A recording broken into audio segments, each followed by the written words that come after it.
O retrato de Oswaldo Peralva, parte 6. Revolucionários sob medida. Vocês serão tratados como príncipes. Vocês vão ser considerados cidadãos soviéticos. Vocês só terão deveres, nenhum direito. Se alguma coisa não lhes agradar, deixem para reclamar aqui quando voltarem. Eis o que nos foi dito categoricamente às vésperas de nossa partida do Rio para Moscou. Essas afirmações misturavam-se em nossas cabeças e nos pareciam contraditórias, se bem tivessem no bolchevismo uma lógica especial. Por exemplo, como se poderia conceber um príncipe sem direito? Na escola deram-nos roupa nova, capote, chapéu e comida. Segundo a concepção de um comunismo que brotou e floresceu num país atrasado, flagelado pela fome periódica em massa, um príncipe deve caracterizar-se pelo fato de possuir roupa nova e boa comida, mesmo sem gozar de direitos individuais. Efetivamente, desde o primeiro dia, foram supridos nossos direitos individuais. Sob a direção de José de Souza, formou-se um comitê com poderes ditatoriais sobre nós, instaurando um regime marcado pela humilhação e pelo terrorismo. Por aqueles dias, relendo o Manifesto Comunista, observei que Karl Marx sonhara com uma sociedade em que o livre desenvolvimento de cada um fosse a condição para o livre desenvolvimento de todos.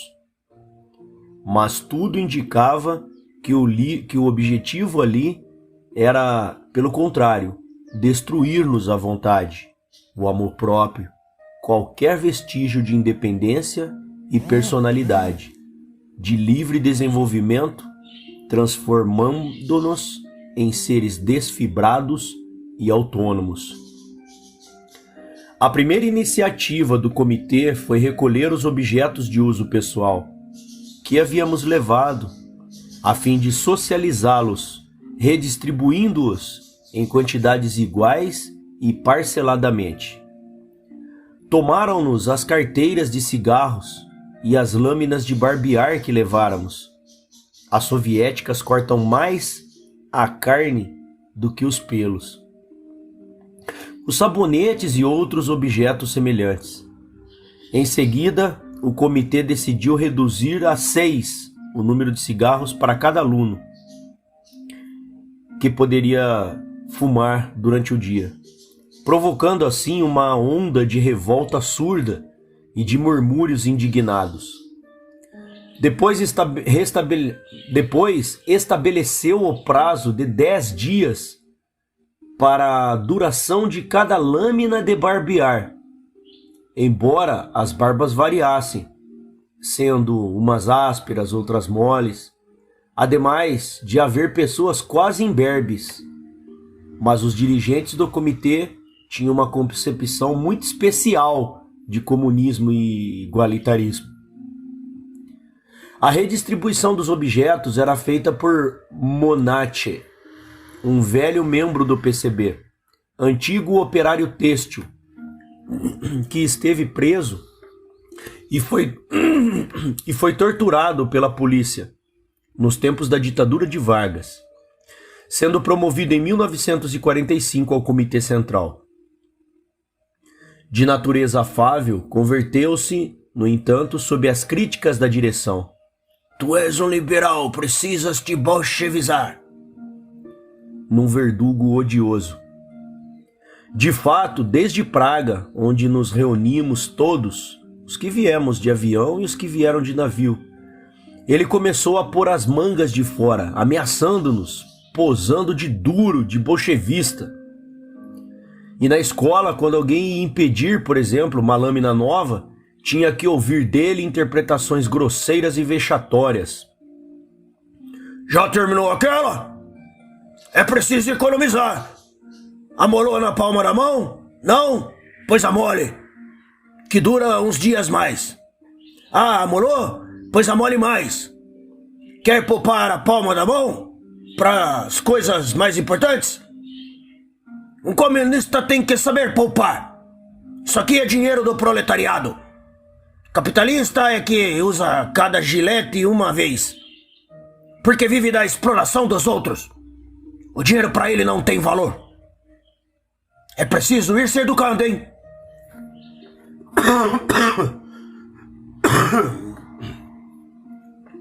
Esse discurso, com pequenas variações, era repetido a quase todos nós, com mais ou menos rispidez, dependendo de quem se tratasse. Quando chegamos lá, nós mesmos escolhemos, de acordo com as afinidades e o grau de conhecimento, os companheiros da mesa. Houve uma seleção natural, mas logo que Souza chegou de regresso do Cáucaso, onde estivera fazendo uma estação de águas, juntamente com seu secretário Marit Ave, mandou um membro do comitê dirigente fazer uma redistribuição de pessoas e mesas, procedendo ainda às novas alterações de tempos em tempos. Em seu entender, a permanência de camaradas à mesma mesa durante muito tempo poderia criar entre eles uma tendência grupista. Inventou a ginástica, e tantos jovens de 20 e poucos anos como pessoas de mais de 50, todos tinham que fazer a mesma coisa, de manhã cedinho. Era mais um elemento de militarização do grupo, para fazer de nós revolucionários sob medida soviética. Seguindo a regra de ouro de todos os déspotas, Souza procurava dividir-nos para reinar sobre nós. Não é difícil adivinhar que tenha chamado vários elementos, cada um por sua vez. Eles haja confiado a honrosa tarefa de vigiar seus próprios companheiros. Criou assim um ambiente em que os próprios humilhados, com exceção de reduzido grupo, se tornariam espiões, censores e delatores uns dos outros. Alguns deles eu mesmo pilhei em flagrante quando denunciavam seus camaradas. Além disso, qualquer camarada se achava no direito de fazer críticas sobre problemas absolutamente íntimos de qualquer outro. Todos os atos, gestos e atitudes de uma pessoa eram notados e censurados pelos demais. Quaisquer defeitos eram destacados e exibidos em público. Nunca vi em toda a minha vida tanta hostilidade mútua e gratuita, mesmo quando se manifestava em tom de pilhéria. Todos os nomes feios do lexo partidário, individualismo pequeno burguês, liberaloide, nacionalista, e todas as frases feitas, subestimação da tarefa, falta de espírito autocrítico, ideologia estranha ao proletariado, origem de classe, tendência fracionista, eram atirados como pedras por uns contra outros. O homem tornava-se lobo do homem, e a rigor nenhum de nós escapou disso. A preocupação de separar os camaradas entre si chegou ao cúmulo com a separação dos cônjuges.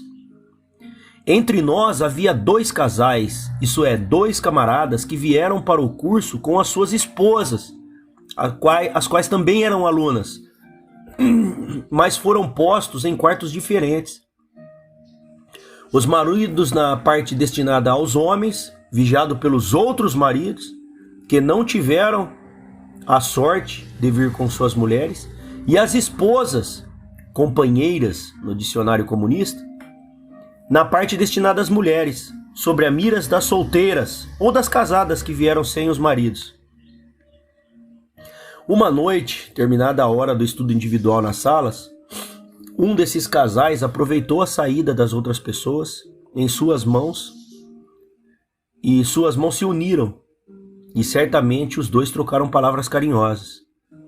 Eu dormia no mesmo quarto de um dos ferrabazes do comitê dirigente e vi chegar uma espiã que, sem notar a minha presença, foi logo denunciando, esbaforida e arquejante. O Fallet está agarrando na mão da mulher. Esclareça-se, da mulher dele próprio, da mulher com quem se casara há um mês antes de ser enviado à escola.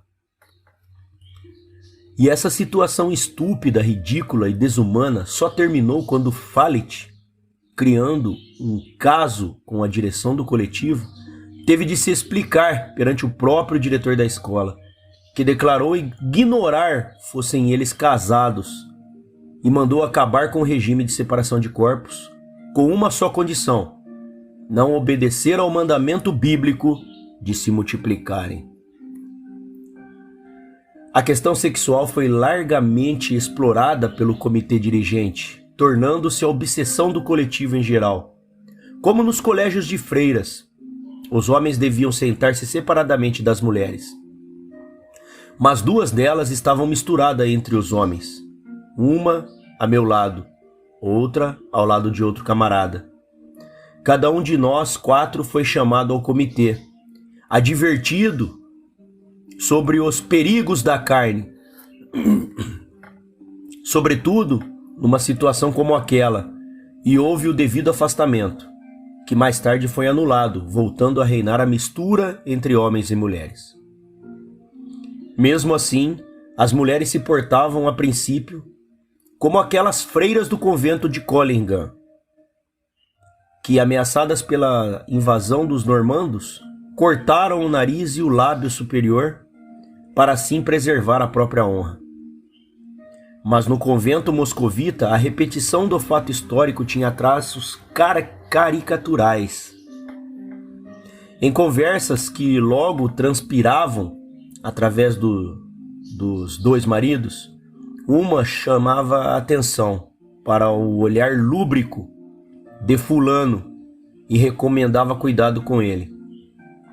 Outras sugeriam que não saíssem pelo quintal a passear com camaradas do sexo masculino, a não ser com Cicrano ou Beltrano, que já eram idosos. Um destes, qualificado de idoso, não gostou da deferência, aliás, protestando que também era homem. Outras ainda propunham atitude de colaboração com os homens, não mostrando muito as pernas nem fazendo requebros feminis.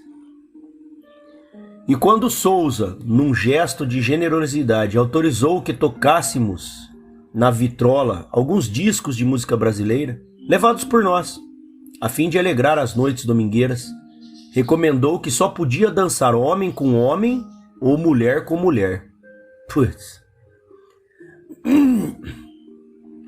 Alguns meses depois, entretanto, já se viam homens e mulheres enlaçados, rodopiando na sala, sem graves danos para o futuro da Revolução Comunista no país. A mão do comitê dirigente intervinha até na remuneração de 300 rublos mensais que recebíamos como estudantes, que é a mesma quantia concedida na União Soviética a todos os estudantes de escolas superiores. Em nosso caso, descontavam uma parte a título de alimentação e habitação, entregando-nos a outra parte. Em verdade, esse desconto não dava para cobrir sequer 1/3 de nossos gastos, pois além das refeições, nem sempre agradáveis ao nosso paladar, mas sempre da melhor qualidade, haviam roupas, teatro e outras despesas, tudo correndo por conta do governo soviético. Mas o comitê dirigente, alegando que o PCB fizera muitas despesas com a aquisição de nossos passaportes e com o transporte até Praga, reivindicava uma parte de nossos rublos, mas frisando que cada um daria quanto quisesse. Com esse dinheiro se compraria objetos de valor, em Moscou, para serem enviados ao Rio, onde seriam revendidos em favor da tesouraria do CC do PCB.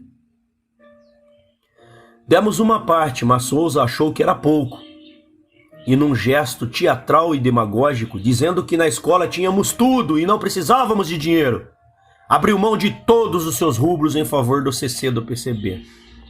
O belo gesto foi acompanhado pelos demais membros da direção e por alguns de seus bajuladores mais firmes. Muitos de nós permanecemos, porém, irredutíveis, dando apenas uma parte e ficando com a outra. Depois pudemos verificar que o dinheiro arrecadado, uma parte ficou nas mãos de Souza, para posterior redistribuição entre os que fizeram a farsa da entrega total. Porque quando se fez uma excursão pela União Soviética, e mais tarde, quando nos preparávamos para o regresso ao Brasil, vimos que os abnegados dirigentes do comitê e seus áulicos tinham bastante dinheiro em mãos e compravam presentes não menos valiosos que os nossos. Os de Souza, sobretudo, eram muito mais valiosos. Essas manifestações de rebeldia, de todo modo, não ficavam impunes. Dias depois, sob qualquer pretexto, organizava-se uma espécie de tribunal do júri, composto de membros da direção e de alguns de seus bajuladores, misturado com 2 rebeldes. Diante deles não era então chamado e posto no banco dos réus um rebelde. Aí Souza começava por fazer-lhe o elogio. Depois demorava-se na citação dos defeitos e atacando sobretudo o caso que servia de pretexto à reunião, dando assim o sinal de partida. Choviam sobre a cabeça do desgraçado as agressões por parte de outros dirigentes ou de seus bajuladores. Era incrível como conseguiam descobrir pequeninas coisas, deturpá-las, exagerá-las, fazendo daquilo um bicho de 7 cabeças. Em seguida entrava em cena um ou outro dos rebeldes. Como se viu, havia rebeldes no papel de acusadores e no de acusado. A armadilha era visível, mas como escapar a ela? Se o rebelde acusador se solidarizava com o acusado e o defendia, melhor para a direção, que matava assim 2 coelhos com uma cajadada só, transferindo imediatamente para o banco dos réus. Identificava a atitude de solidariedade, a comprovação da existência de foco grupista em nosso meio. Aí a questão assumia automaticamente excepcional gravidade, porquanto o grupismo é considerado traição e punido com os castigos mais severos. Mas, via de regra, o rebelde acusador cumpria mais ou menos bem o seu papel. Para mostrar-se imparcial, não raro criticava a vítima, com especial acritude, e aproveitava a oportunidade para se autocriticar da rebeldia cometida, tentando assim livrar-se de uma reunião daquelas.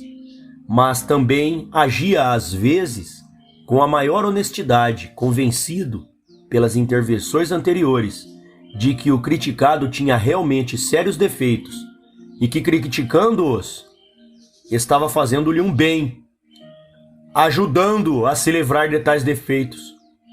Nesse momento, em tal ambiente, ele já se sentia possuído pela mística partidária e atuava em estado de transe, quase de hipnose.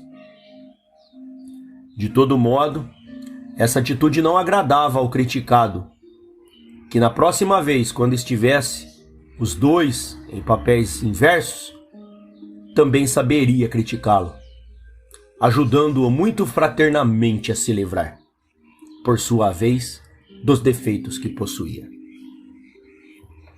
Por fim, quando chegava a vez de a vítima falar ou se penitenciava, admitindo todos os defeitos apontados e agradecendo a ajuda fraternal dos companheiros que o criticaram, ou saía dali com a moral abatida, ou então ensaiava alguma explicação, e isso era considerado autodefesa, inadmissível num partido cujo desenvolvimento se baseia na crítica e na autocrítica. Souza, citando de preferência frases críticas de um dos rebeldes acusadores, dizia: o camarada fulano não ia bem. Todos procuraram ajudá-lo com críticas justas e ele desprezava todas essas ajudas. Não fazia o menor esforço autocrítico, portava-se como um grão-senhor feudal. E encerrava a reunião, dizendo que voltaríamos ao assunto na próxima assembleia. Quando se anunciava a convocação de uma assembleia nova, havia pânico no coletivo, pois no intervalo entre uma e outra todos havíamos cometido deslizes, erros, equívocos. E como vivíamos juntos, jogávamos juntos, andávamos juntos, qualquer coisa que um fizesse logo se tornaria conhecimento de vários outros. Era na assembleia que tinha pleno curso o sadismo e o masoquismo dos camaradas, através da crítica geralmente feita pelos dirigentes e da autocrítica exigida aos dirigidos.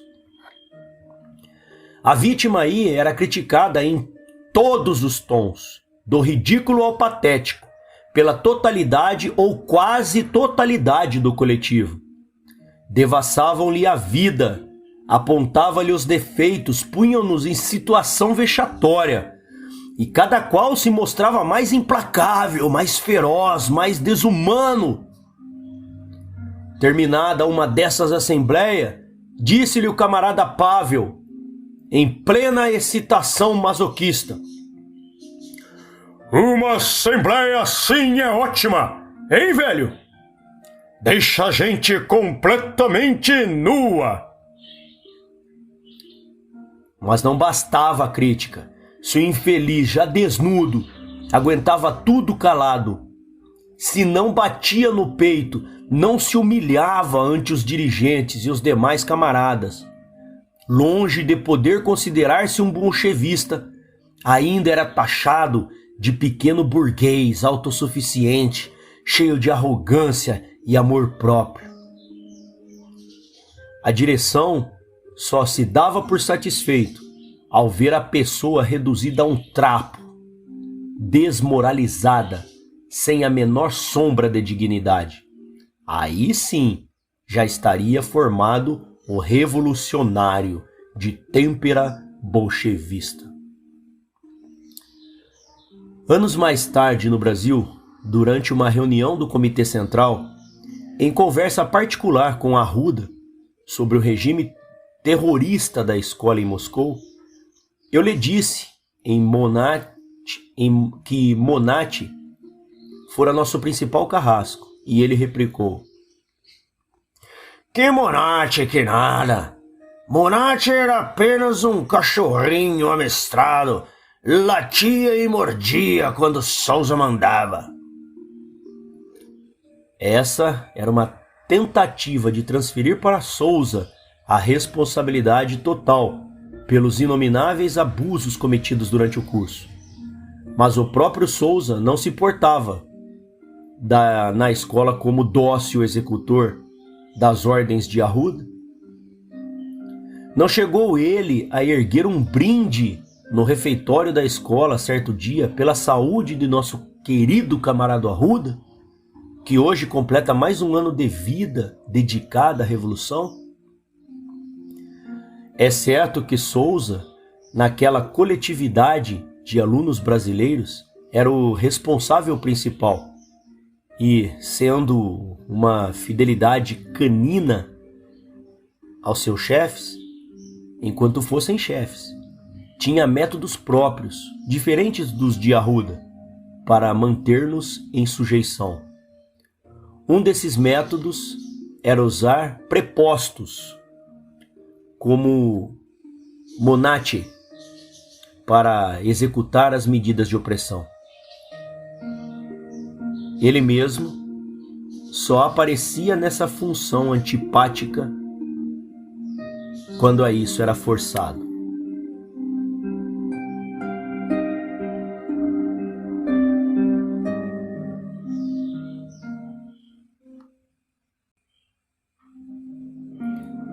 Bajuladores do poder soviético.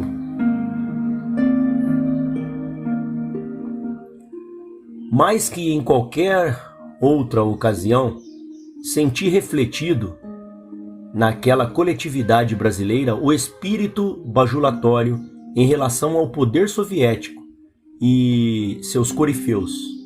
Era algo que descia do topo à base. Já na mensagem que dirigiu ao Comitê Central do PCOS, ao ensejo da morte de Stalin, Luiz Carlos Prestes revelava essa preocupação bajulatória em frases como estas: os ensinamentos que tivemos a aventura de receber do camarada Stalin, ou sofremos imensamente com a perda irreparável do amigo Stalin, nosso pai e amigo estremecido. E Diógenes Arruda, de volta ao 19º Congresso do PCOS, onde teve a maior ventura, qual fosse a de extasiar na contemplação do Deus vivo, costumava descrever para nós, em conversas com pequenos grupos, a participação de Stalin naquele conclave, onde, aliás, se limitou a fazer breve discurso, naturalmente genial.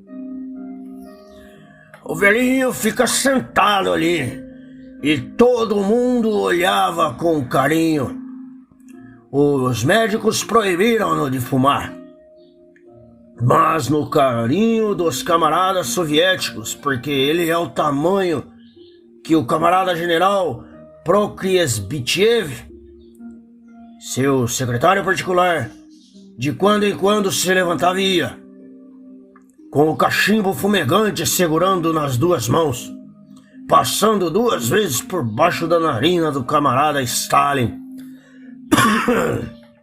E assim o camarada Stalin, respirando normalmente, sentindo o cheiro do fumo que tragava, um pouco de fumaça, e sem sequer tocar no cachimbo.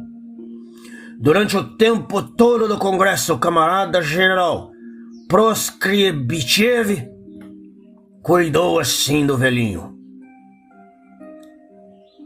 Essa cena tão degradante, típica do despotismo asiático, deve ter ocorrido tal e qual. Arruda não possuía imaginação para inventá-la, nem necessidade de fazê-lo. Ademais, esse Prokriesbitiev, um daqueles generais de mentira, que nunca passaram pelas academias militares nem pelos campos de batalha, foi quem introduziu na vasta literatura comunista a exaltação a Stalin, a qualificação de pai amado. Um artigo de sua autoria transcrito em Problemas, janeiro-fevereiro de 1952, Rio, tem o seguinte título: O camarada Stalin, pai amado e grande mestre. Não lhe faltavam, pois, qualidades para manejar o turíbulo. Em Moscou, José Souza portava-se ante os soviéticos com a insuperável humildade. Nossos colegas são testemunhas de que ele jamais falou de cabeça erguida com os seus chefes soviéticos. Quando o diretor da escola, ou Sivolobov ou Korionov o chamava, ele baixava a cabeça e nessa posição o escutava. Em nosso grupo oposicionista, cujo espírito crítico se aguçava, houve mesmo quem comentasse: se o Souza for levado à presença do camarada Malienkov, vai cumprimentá-lo abraçando as pernas, como os negros brasileiros, logo após a abolição da escravatura, ainda faziam quando encontravam seus antigos senhores. Os camaradas mais fiéis, mais disciplinados, procediam com a mesma humildade e veneração ante os soviéticos. E seria injusto dizer que agiam dessa maneira por interesse imediatista. Pavel, por exemplo, era um homem sincero e dedicado, de bravura pessoal comprovada, tendo participado de muitas lutas, inclusive em países estrangeiros, pela causa que abraçara. Não era um adventício, um aventureiro, e, no entanto, em plena assembleia, acusou André de fazer ataques ao comitê central do PCOS. E o que fizera André? Apenas profligava em conversas com os colegas certas atitudes infantis de Miniev, um jovem tradutor que certo dia foi pilhado espionando por uma abertura entre a parede e o teto do banheiro a esposa de André banhar-se. Mas Pavel, não só os tradutores, como até os lixeiros soviéticos eram sagrados, e acusá-lo seria acusar o comitê central do PCOS. Os Pavel, Monati, Murienra, as mocinhas que bajulavam Souza e o próprio Souza passavam de ônibus a caminho de Moscou e viam casebres de madeiras, cuja existência podia ser explicada como herança ainda do czarismo, ou como resultante das dificuldades causadas pelas destruições de guerra. Mas eles proclamavam logo que a casa era muito confortável e de ótima madeira, e suspiravam hipocritamente. Vê aquela lá? Quando é que um operário brasileiro pode ter uma casa assim? À mesa, numerosos pratos desagradavam ao nosso paladar, mas ai de quem não comesse ou dissesse que não gostava. Havia sempre um bajulador para protestar. Pois para mim está muito gostoso. Na minha casa eu não comia nada assim. Se tu comia melhor do que isso, é porque tu era um burguês. Ou então, no fundo isso é nacionalismo.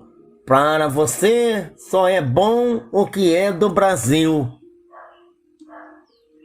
Às vezes, o bajulador não conseguia reprimir sua sacrossanta ira e explodia, porque eu dissesse certa vez que não gostava de um peixinho cru, aliás, muito apreciado pelos russos. Um companheiro de mesa vociferou: "Que diabo, homem! Tu acha ruim tudo que é soviético?" E, como um detetive farejando algo no ar: até dá de se desconfiar. Se alguém sentado trançava as pernas, chegava um membro do comitê e reprochava-lhe: "Toma jeito! Olha que não está nos Brasil, e sim na União Soviética. Isso é falta de respeito aos camaradas soviéticos." A bajulação se manifestava também no medo. Medo de fazer os pedidos mais simples. Medo até de estranhar qualquer coisa. Um dia abrimos a torneira do samovar, que se achava cheio de água, e estranhamos que estivesse morno. Conforme soubemos depois, os soviéticos tinham a mania de ferver água potável. Mas Monati, presente, apressou-se a justificar. "É assim mesmo. Os cientistas soviéticos descobriram que água morna é melhor para a saúde." Durante os primeiros 20 dias, nós tomávamos chá quase amargo, porque a quantidade de açúcar que nos serviam no refeitório era insuficiente, ao menos para o nosso gosto. Mas ninguém ousava pedir um tablete mais, porque a ordem era não pedir coisa alguma e considerar ótimo tudo quanto recebêssemos. Quando um colega falou com Souza que o açúcar servido não era o bastante, ele se limitou a replicar que durante a guerra os camaradas soviéticos dispunham de muito menos açúcar e nem por isso deixaram de combater. Felizmente, um tradutor descobriu que queríamos mais açúcar. Falou com o diretor, que achou muita graça. Temos produção suficientes para enterrar vocês todos numa montanha de açúcar, disse, e resolveu o caso. O russo gosta muito de beber, mas nós fomos declarados oficialmente abstêmios. Servia-nos à mesa, aos domingos, um refresco semelhante ao nosso Guaraná, mas nada de álcool. Certo dia, um jovem ajudante de cozinheiro passou por nós de noite, retirou do bolso da calça uma garrafa de vodka e nos explicou, mais por mímica do que por palavras, que ia esvaziá-la na festinha da aldeia. Ficamos mortos de inveja. Um colega pilheriou. Não fiques de olho grande. Trata de fazer a revolução e depois poderás beber. Foi André Vitor, que já se encontrava na União Soviética fazia mais de um ano, quando recebeu ordem de incorporar-se à nossa turma. Quem conversou com o líder, com o diretor da escola, Alexander Pavlovich, sobre nossa reivindicação de beber cerveja aos domingos e de vez em quando vodka.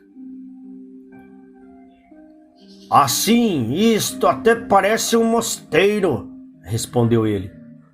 O diretor concordou com a observação e a reivindicação foi atendida. Os bajuladores tinham bem clara a noção de hierarquia e não vacilavam em se colocar do lado de um soviético, mesmo contra um membro do próprio comitê dirigente, como aconteceu em relação a Filipe, quando o professor Yessin tratou de ridicularizá-lo.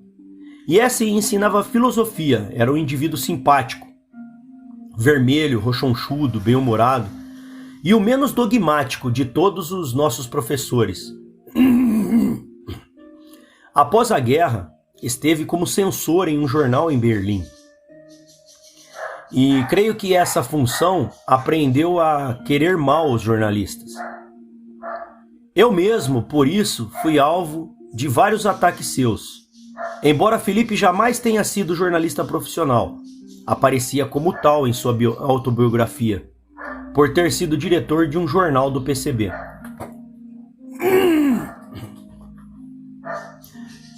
Deixa eu tomar um pouquinho d'água aqui, pessoal, que a garganta tá seca.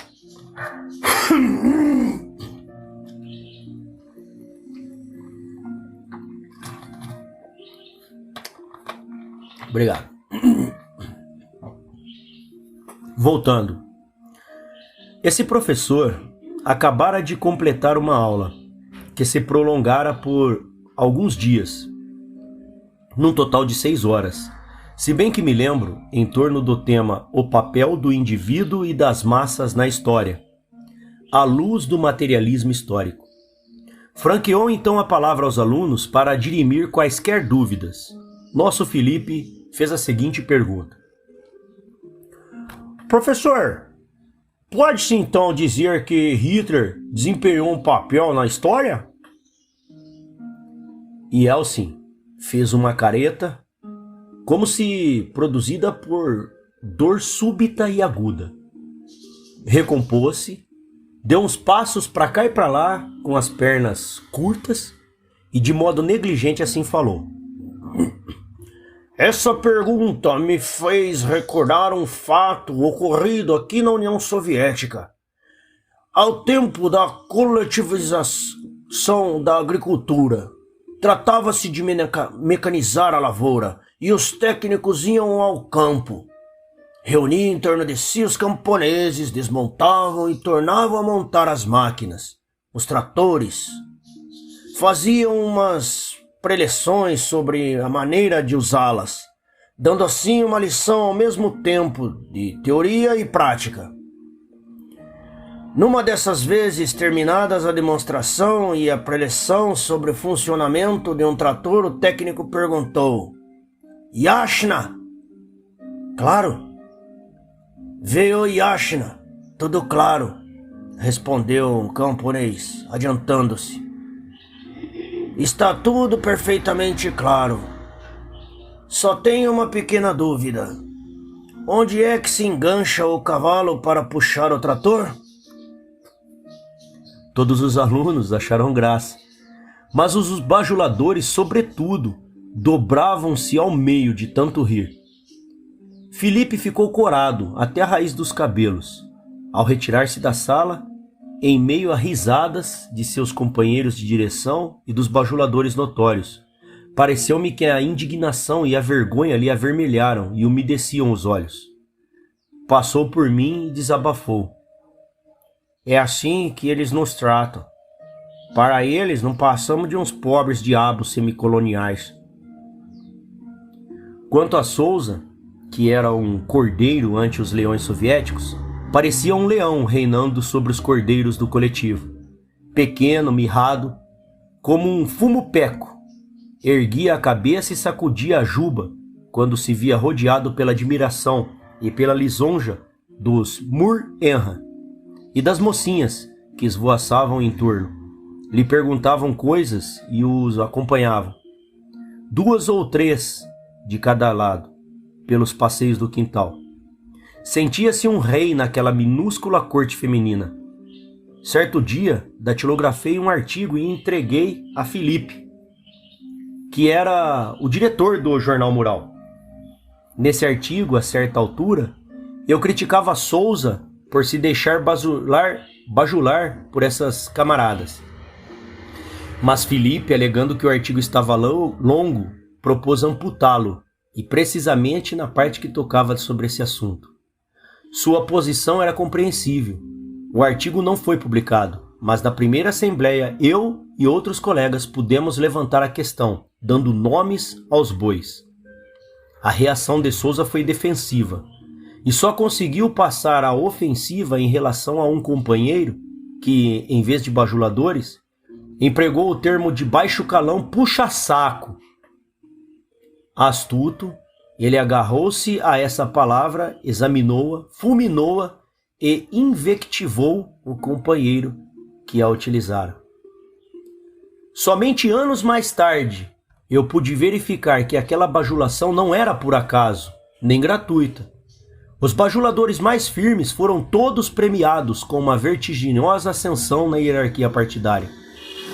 Um jovem operário paulista, descendente de espanhol, que vivia sempre impecavelmente penteado, e Mur-Enra, o crioulo metido a tenor, subiram diretamente da base ao Comitê Central, sem sequer passar pelo estágio habitual de suplente. Mais de metade da corte feminina do reizinho enfesado foi hasteada à suplência do Comitê Central. As promoções foram feitas enquanto estávamos no curso, pois nesse interim realizou-se no Brasil o 4º Congresso do PCB.